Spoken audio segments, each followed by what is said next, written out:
Sir Richard Branson of the Virgin Group, I welcome you to tonight's edition of Springboard, your virtual university on Joy 99.7 FM. It's been a whole month away because of AFCON coverage, but it's good to be back. Springboard is brought to you by Legacy and your superstation Joy 99.7 FM. The broadcast is made possible by the kind courtesy of MTN, Ghana's #1 network. We are also supported by EcoBank, the Pan-African Bank. Our print media support comes from the graphic business. Thank you for joining us tonight on Joy FM and on Facebook, streaming live digitally on Joy 997 FM, Albert N.E. Okran and Comfort Okran A. My name is Albert Okran, and on behalf of the Virtual Academic Board, chaired by Comfort with support from Matthew, Priscilla, Amos, Emmanuel, and Jojo, I wish you a blessed Sunday wherever you're listening from tonight. And so here is the issue: with over 350,000 potential job seekers entering the market every year, how do we as a nation, a society, provide opportunities for them in the economic marketplace? Tonight we explore the all-important subject of entrepreneurship. What is it? What is it not? And by the way, talking about economic opportunity, guess how many years the World Economic Forum projects it will take to achieve equal economic opportunities for men and women, that is gender parity in the economic space? Amazing. Just send your answer. How many years do you think it will take for gender parity in the economic space? That is, men and women having equal opportunity in the economic marketplace. Guess how many years it will take to achieve it across the world? If you send the correct answer to me on 02499995555, you would win a copy of the book Principles of Success and World Creation by my guest for tonight. I'll tell you about that book. There's a whole history surrounding that book. All right, so you could win a copy of that book. And then a supplementary question by this one. It's not an exam room, but a supplementary question. Which 5 countries have already achieved gender parity in the economic space? That means that in those countries, men and women already have equal opportunity economically. You say it's impossible. Some are already doing it. All right, so tonight we talk about entrepreneurship and we examine what the practitioners call entrepreneurship, not the textbook one, the real one, and then the importance, opportunities, but our focus largely is on the mindset of an entrepreneur. What do they do differently? What do they see that we don't see? How do they get to achieve results in the most unlikely of circumstances? My guest for tonight is a big friend of Springboard. We've been together in the trenches over the years. He's been here right at the inception of this show. I mean, this show has been 11 years on radio. He was here right at the beginning, and some of the most exciting times we've had at Springboard have been with this man. So he is somebody that we know very, very well. He's a pharmacist. He's an entrepreneur. He's an elder in church. He wears several hats. He's an author. And he's a multiple, or some call it a serial entrepreneur. He's also a traditional leader and stood as the Nkabom Hini of the New Job in traditional area. He's so passionate about New Job. I don't know. I mean, anytime I've had to go there for a festival or funeral or festival or traditional activities because of him, and of course, the traditional head himself. So let's break down the subject with my guest for tonight, the CEO of Mikaddo Holdings, the governor, Nana Dr. Addo Agyekum. Nana, welcome to Springboard. Thank you. Good to see you. I must tell them the history. Of course. Let me tell you, before we will be settled on the subject, let me tell you my last encounter with you here at Springboard. I've used it several times on radio, and for me, we were having a discussion several years ago on this same subject, entrepreneurship and opportunity. And your submission that day was that the rich look for opportunities to make more money, and the poor typically look for opportunities to spend their money. And it is in the mind. And while we're talking, people gathered outside JFM because the subject was quite hot. So when we finished the show, we went out, and here was quite an aggressive crowd trying to see what are you guys talking about. And I remember you were using a white vehicle that day. I remember it so well. And when we got out, the guys were standing outside Joy FM, and you said to me, just watch what I'll do. And you opened your boot, removed beef Foster bread. It was quite in vogue at the time. You had come straight from Koforidua and you sold the bread to the people standing then to the people standing in front of the station, showed me the money and reminded me that the rich will always make more money and the poor will spend the money. Exactly. Tell me, what is it about entrepreneurship that fascinates you so much? I've been poor before, homeless, no food to eat, and now, by God's grace, I have something in my sleeves. The two, poverty and wealth. I would definitely choose wealth. Poverty comes with so many problems and challenges, even though the rich also have, but they can always surmount the challenges. That's the more reason why I think I should be passionate with entrepreneurship. And what is entrepreneurship? If you organize resources, both natural and artificial ones, the sun, air, water, human beings, the land, the soil, plus electricity, water, whatever. If you're able to organize all of these, put them together into a business venture, then we say you are an entrepreneur. The process is entrepreneurship. And the aim and the objective is to have profit, to have rewards. Sometimes it turns into losses, but that gives you lessons. So entrepreneurship is to organize resources together, put them into a business venture to make profit. Right. So the ultimate objective of the entrepreneur is to make profit. Yes. And if you make loss, it becomes a lesson. But can profit also give you lessons? No, then you are enjoying. Profit gives you enjoyment. Losses give you lessons. All right. So that's the first tip to write down. Profit gives you enjoyment, and then losses give you lessons and memories. All right. So why? I mean, beyond practicing, it is obvious that your passion goes beyond practice. And we'll look at some of the things you've done, but you also are passionate about communicating it, teaching it. You've written about it. Why do you feel a sense of compulsion to pass on the message? Right. When I compare Ghana, and for that matter, developing countries with Europe and America and emerging Asian tigers, then I see that our people have a problem. And the problem that I see from Accra to Paga, Aflo to Elubo, the people called Ghanaians, we are sitting on gold and yet we don't see it. We are in paradise and yet we don't feel it. And that's why I think I should leave a legacy telling them how I have come from zero to somewhere, from grass to grace. And that process, I think I should share with people. I shouldn't be selfish. I should let them know. That's why I do what I do. I recall this book that I'm talking about today and giving out, and I recall the discussion we had several years ago that led to the writing of this book. I was telling Matthew that there's a history behind this book. Exactly. And when I heard it the first time, I felt that the principles you were sharing were so strong that they needed to be put in writing. And that's right. And we challenged each other, and the book came out, and not just challenged, but I actually was very much involved in the capturing your thoughts in this book, which I had the privilege of printing in my printing days, and which has been reprinted several times. Yes. And now, how many have you done since subsequently? I have sold over 300,000 of this book to all students in this country. Right. And subsequently, you've gone on to do how many more books? About 6 more now. Right. So thanks to you for your encouragement, seriously. It's just a blessing to know that you're carrying the flag so strongly. But say, let me find out, you talk about poverty being the trigger for you in terms of your background, need, challenges, being the thing that pushed you to go into entrepreneurship. What are some of the other things that push people generally to look for business opportunity, explore business opportunity?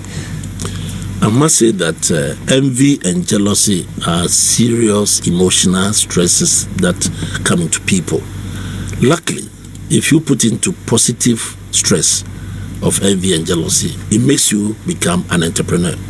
You see a colleague making it through his trading activities. That jealousy makes you move on. Sometimes you are also in a business working for somebody, and then you think that you are not being treated fairly. It pushes you to go on to do something. What is wrong is the fact that if the jealousy and envy is negative, that you wish the person bad, you wish him to fall, to destroy his business, that will never push you to be on your own and to succeed for that matter. So I would think that the urge to move on, to make it in life, is the key. The awareness that, I want to make it. You can come from a very good home, and yet you will not make it because you are not pushed. But where you think, my father has made it, I should make it better. That push alone, to me, is a trigger. Right. 15 minutes past the hour of 7 o'clock. This is the resurrection edition of Springboard, your virtual university. That means that we've been off for a while and we are back with the bank. So we are talking about entrepreneurship. It's the beginning of a discussion that we'll be having that will point us in the direction of opportunities. Over the next few weeks, we'll be showing you several opportunities that are available that one can take. And my guest for tonight is Nana Dr. Addo Agyekum, my big friend and a partner of Springboard, and he's an author as well as an entrepreneur, helping us to understand how to become an entrepreneur. Now, he said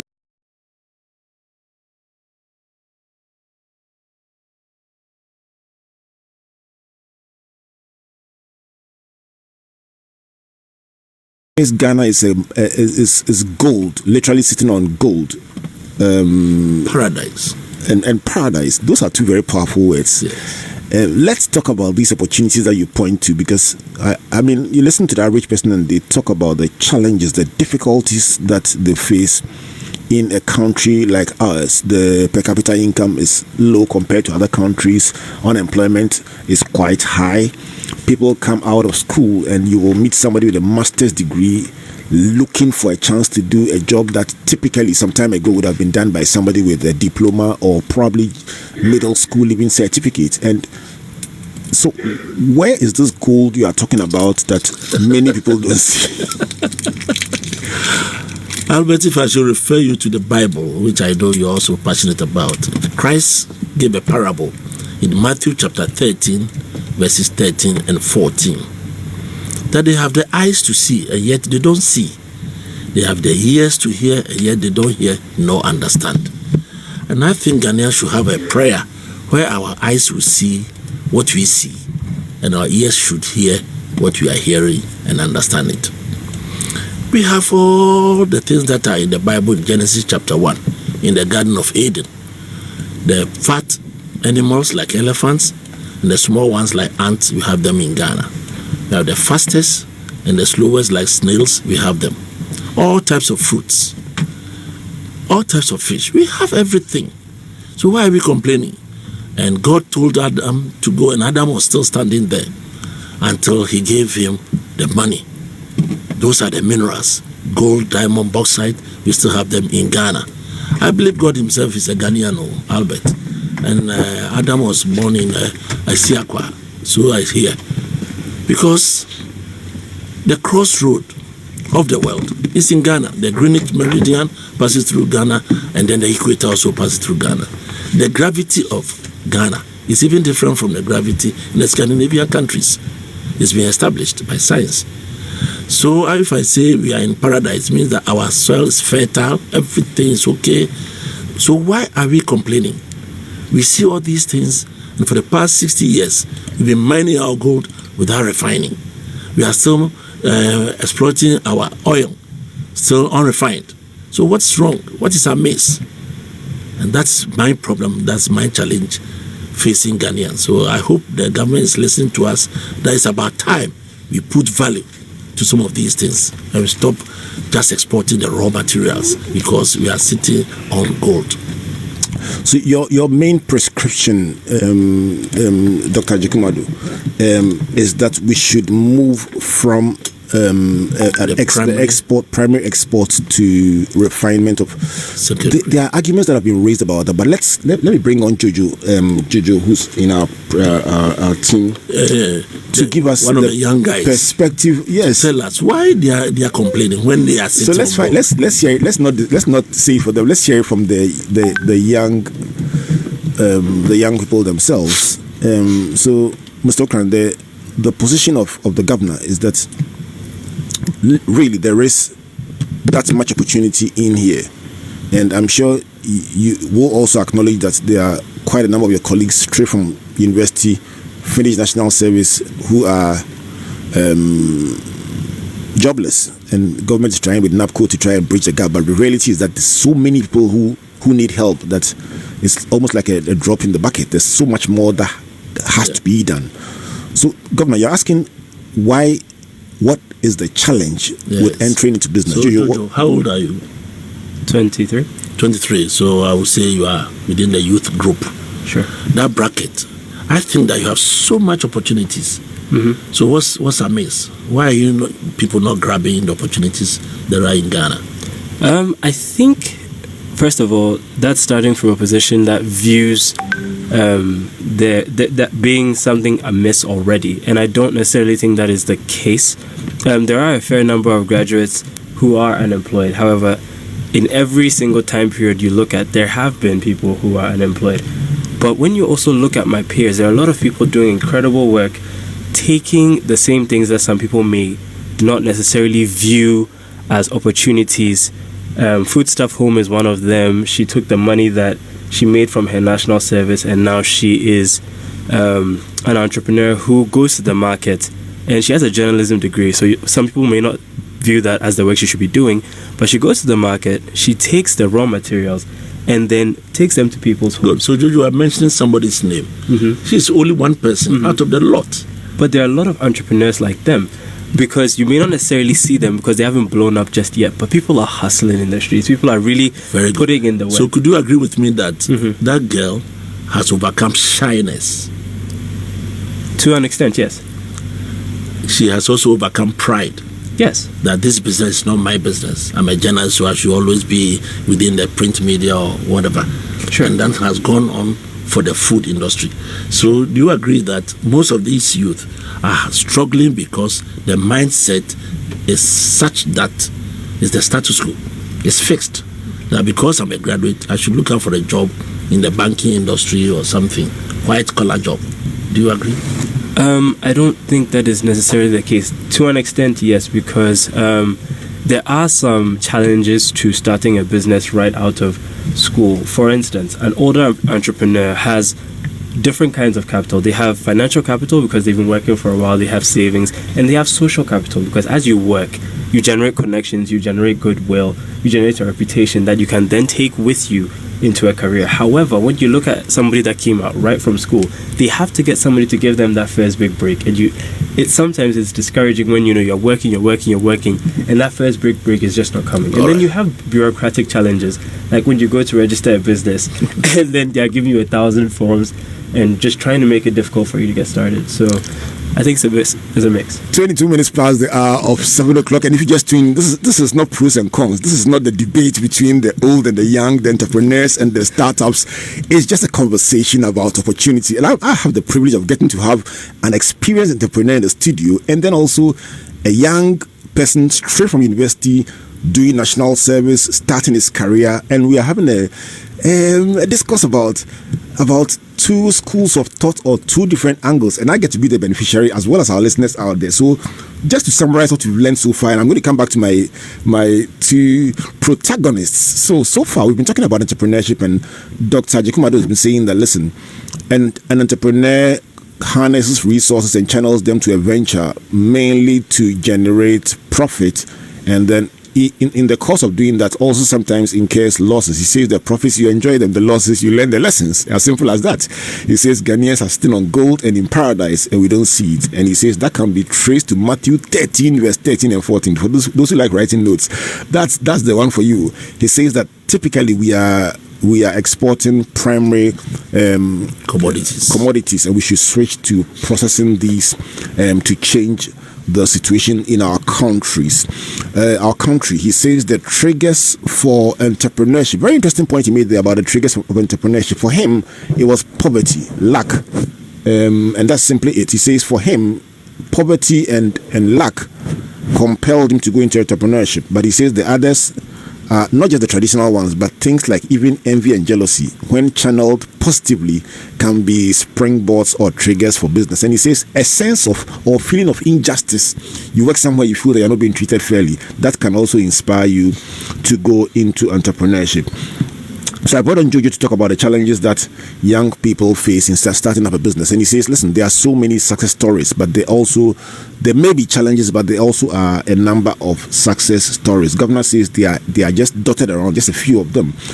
He mentions a company called Foodstuffs Home, and he says the person has a background in journalism and has gone into food processing or food retail. Or delivery and retail, and governor says, well, that's a typical example of somebody who overcame shyness, pride, and went into an area that you typically will not go into, and that is the entrepreneurial mindset he's talking about. So that is where we are so far. But let me remind you, we will be coming to a segment that talks about gender parity.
Your personal value will shoot up.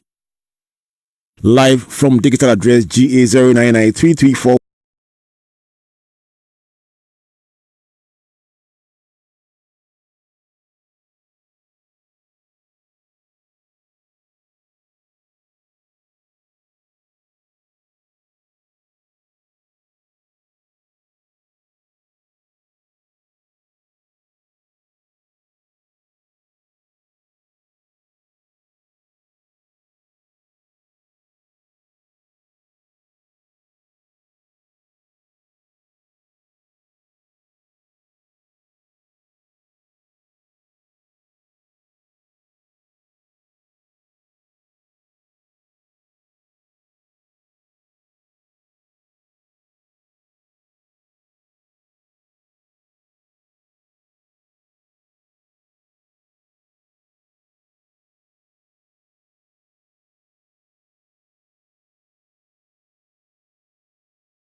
Your personal value will shoot up. Live from digital address GA, women having equal opportunity. Man, so he is. If you organize resource Principles we are sharing, entrepreneur, helping us there,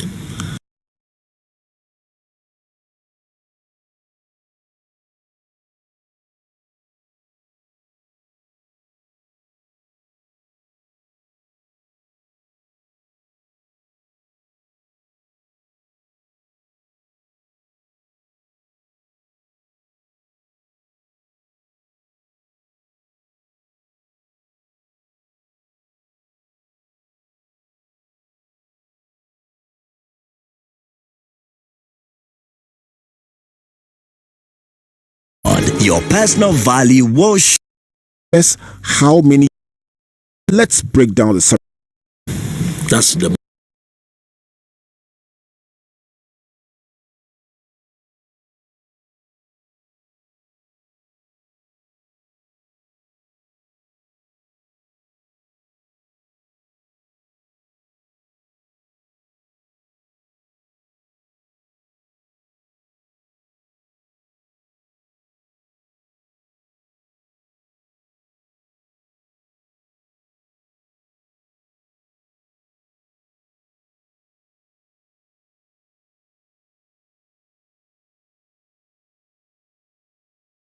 Your personal value.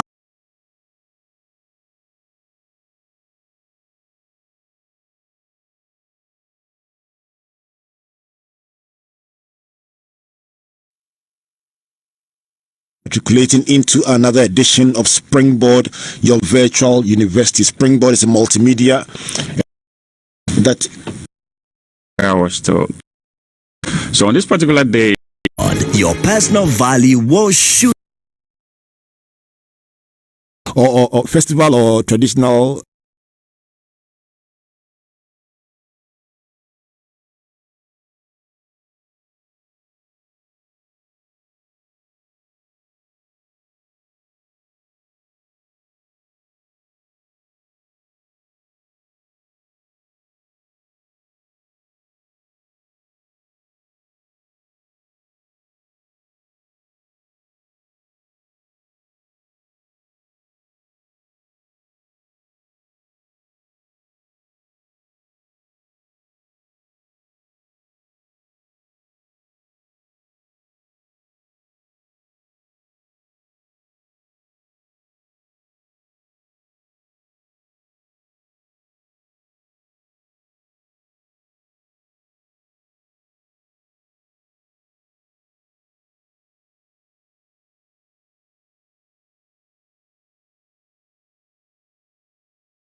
Your personal value will shoot up.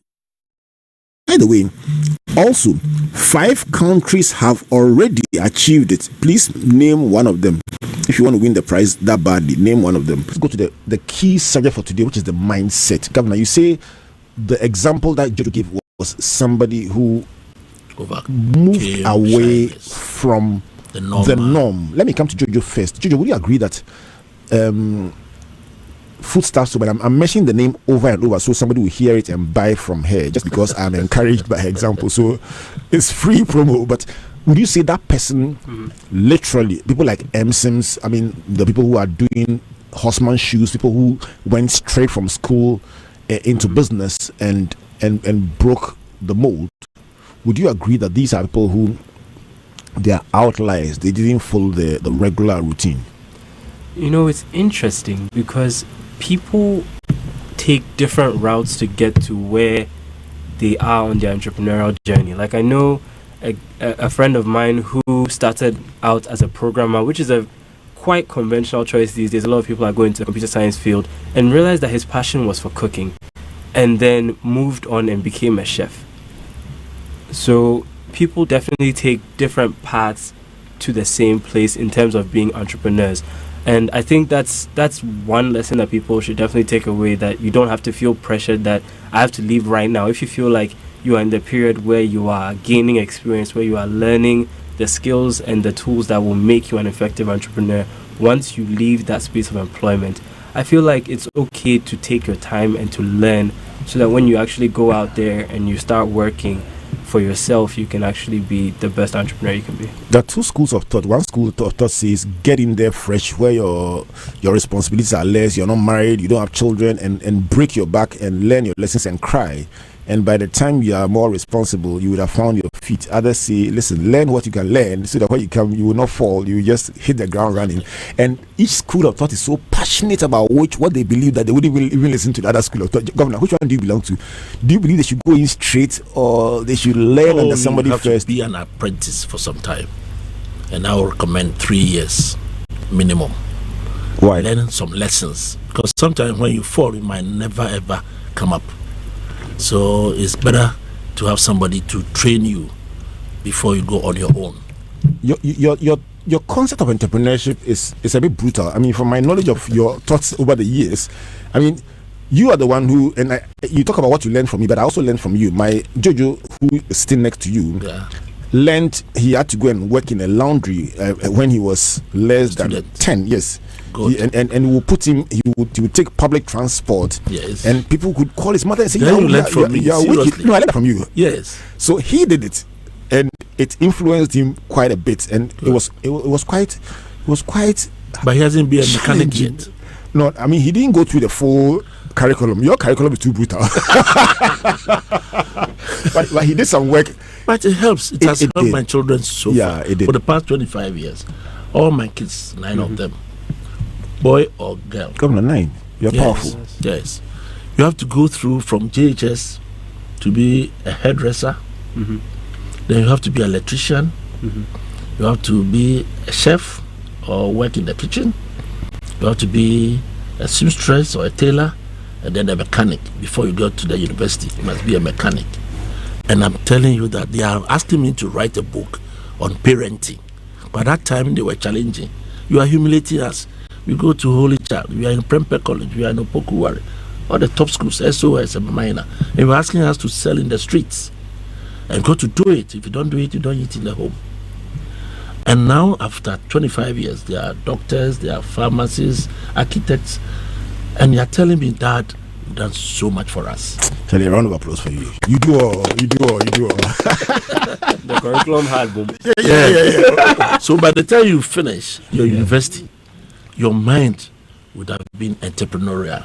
Shyness is off the mark, pride is no more, and you see the world in its real perspective. Yes. Jojo, I will tell you that if you really want to do business, and for listeners, there are 6 factors, which I call 6 M's. I'm going to come back to that very shortly, but let me just pause and give some props to our partners on this show. This is Springboard, a virtual university, and as you probably where our discussion today is about entrepreneurship, and my guest for today is Dr. Mikaddo Agyekum, who's also a traditional leader and an entrepreneur and author, and he's been walking me through some of the radical thoughts that he has. So I'm going to take a brief break. When I come back, let's talk about the thinking of the entrepreneur, what they do differently. And that's so important because you will realize then that it is doable. But EcoBank Express Point allows you to access banking services across the country. Enjoy EcoBank Express Point services after banking hours, including weekends and holidays. Locate an EcoBank Express Point nearest you at selected Shell shops, pharmacies, grocery shops, ECG vendor points, and mobile money merchant locations. Enjoy the following services at our Express Points. Open an instant EcoBank Express account, deposit and withdraw cash from your EcoBank accounts, redeem e-tokens, receive international remittances through transfer, Western Union,